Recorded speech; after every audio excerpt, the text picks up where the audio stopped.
And it's important to be careful and prepared for tonight's winter storm. Storm Tracker 7's Brendan McNamara is live outside with more on the current conditions. Brendan.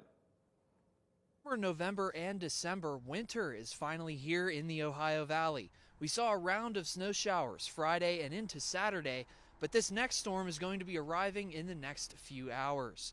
Things are calm right now, but we are expecting some heavy snowfall from this storm, and road and power crews are preparing for the worst while hoping for the best.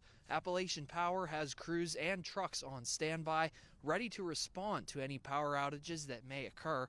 As for keeping the roads clear, crews from the City of Wheeling, the West Virginia Division of Highways, and the Ohio Department of Transportation will be out in full force.